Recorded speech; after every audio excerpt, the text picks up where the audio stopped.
देखिए, कांग्रेस पार्टी बेवजह की बयानबाजी कर रही है। एसआईआर में बिहार में एक व्यक्ति नहीं मिला जिसने चुनाव आयोग को आकर शिकायत की हो कि उसका वोट काट दिया गया है। कोई ऐसा प्रदर्शन नहीं कर पाए, कोई कांग्रेस एतराज नहीं कर पाई। चुनाव आयोग के पास जाकर उन्होंने कोई कागज पेश नहीं किए।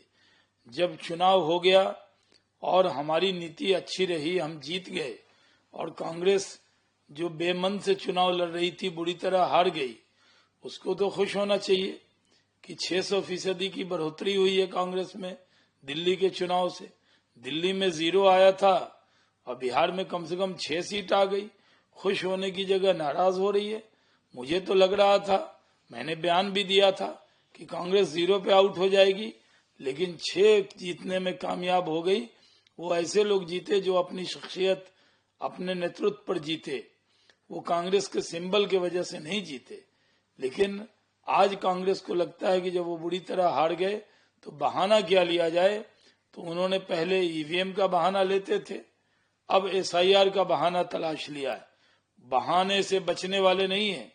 कांग्रेस खत्म हो रही है, उनके नेता कांग्रेस छोड़कर जा रहे हैं। कांग्रेस में एक दिन बंटवारा जबरदस्त हो जाएगा और कांग्रेस पतन की तरफ है। इसलिए एसआईआर को निशाना बनाया जा रहा है। आरजेडी ने ये कहना है कि वोट चोरी और ईवीएम जो है महत्वपूर्ण मुख्य रहे हैं, जिसकी वजह से ये जो रिजल्ट है वो आया है। मतलब ओवरऑल ईवीएम और वोट चोरी पर एक ठिकरा है। ये क्या कहेंगे इस पूरे विषय पर? आरजेडी के पास कोई बहाना नहीं है।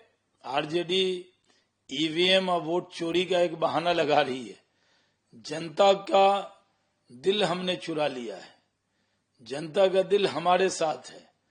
जनता के मन में मोदी और नीतीश कुमार हैं, तो आप मन कैसे बदलोगे?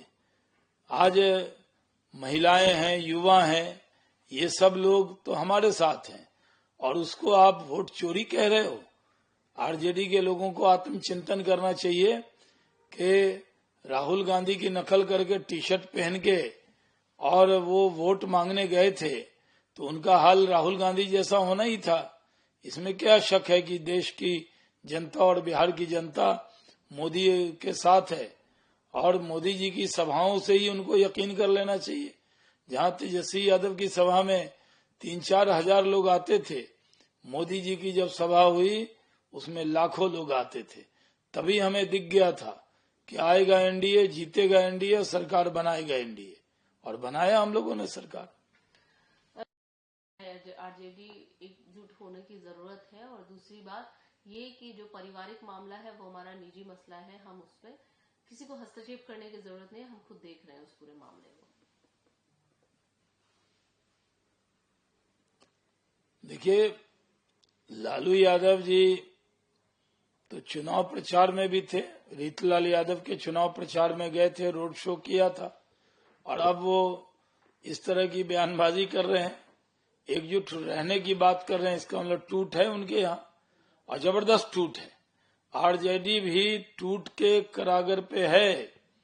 आरजेडी में काम करने वाले लोगों का मोह भंग हो रहा है।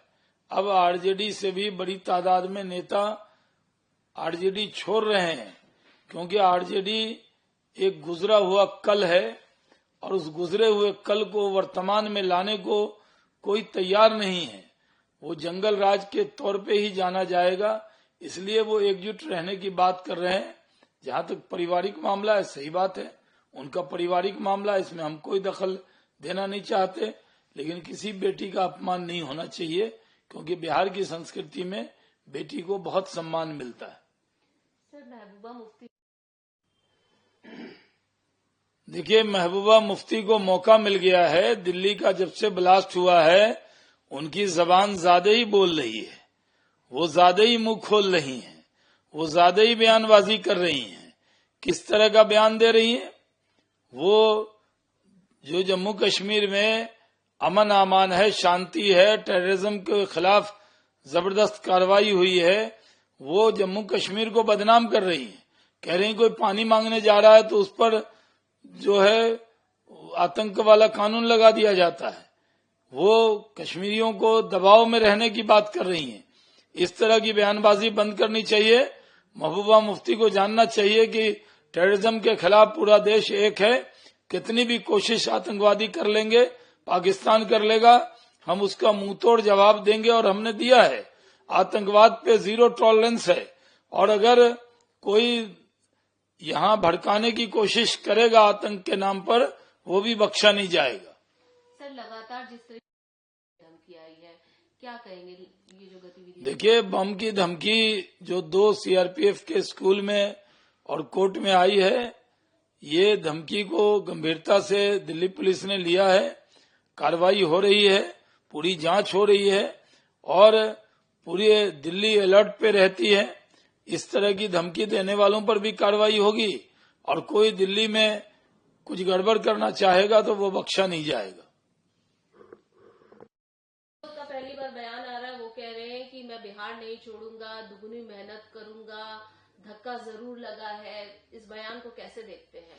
नहीं, वो प्रशांत किशोर ने आखिर मुंह खोला। ऐसे तो उन्होंने कहा था कि अगर जदयू को 25 सीट से ज्यादा आ जाएगी तो राजनीति छोड़ देंगे। अच्छी बात है, वो राजनीति छोड़ नहीं रहे। वो कह रहे हैं कि बिहार नहीं छोड़ूंगा। हम लोग तो चाह ही रहे हैं कि बिहार में कोई पढ़ा लिखा आदमी हो या मजदूर हो, वो बिहार न छोड़े, मेहनत करे। बिहार में रोजगार के साधन उपलब्ध होंगे। और प्रशांत किशोर तो ऐसे ही 15-20 मिनट की सलाह में 11 करोड़ कमा लेते हैं। तो सलाह लोगों को देते रहें, कंसल्टेंसी सर्विस चलाते रहें, उसमें कहाँ कोई दिक्कत है। उन्होंने मेहनत की और सफलता नहीं मिली तो मेहनत करना चाहिए। राजनीति में वो तुरंत फल चाहते थे, तुरंत फल नहीं मिलता है। बड़े दिल से बिहार में ही रहना चाहिए। बिहार के इतने लोगों को उन्होंने बातचीत किया, प्रभावित किया, तब बिहार छोड़कर कैसे जाएंगे? बिहारी छोड़ने भी नहीं देंगे आपको बिहार। आप रहिए, 5 साल मेहनत कीजिए। हम लोग भी मेहनत कर रहे हैं, फिर लड़िए। 10 साल 20 साल बाद कभी मेहनत का फल आपको मिलेगा। लेकिन अच्छा किया, ये अच्छा बयान है कि बिहार नहीं छोड़ूंगा। हम तो चाह रहे हैं कोई बिहार न छोड़े। सब लोग जो बिहार के बाहर भी लोग हैं, वो हम इतना विकसित बिहार को करेंगे कि वो भी बिहार आके रहेंगे।